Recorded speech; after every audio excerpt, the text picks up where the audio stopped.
Matagumpay ang naging pagsagip sa dalawang menor de edad na biktima ng pang-aabuso sa isinagawang entrapment and rescue operation ng mga tauhan ng Women and Children Protection Center o WCPC noong Martes, July 15, 2025 sa Barangay Bantayan sa bayan ng Sindangan, Zamboanga del Norte. Sa bisa ng warrant to search, seize and examine computer data o WSSECD ay nahuli ang suspect na ina mismo ng dalawang nasabing biktima.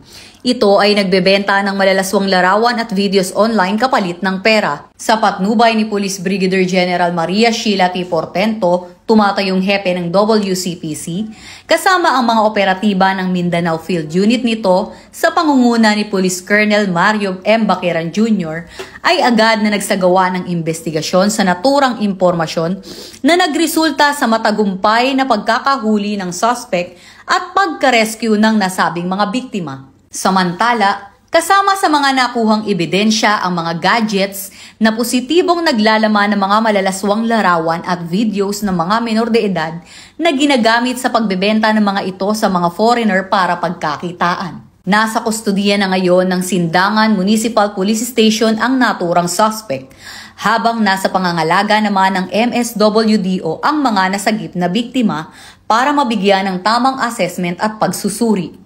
Huwag mag-atubiling magsumbong sa tanggapan ng WCPC kaugnay ng ganitong aktibidad gaya ng online sexual abuse and exploitation of children na may kaparusahang habang buhay na pagkakabilanggo. At kung may nais kayong isumbong kay Aling Pulis, maaari kayong tumawag o mag-chat sa aming WCPC helpline.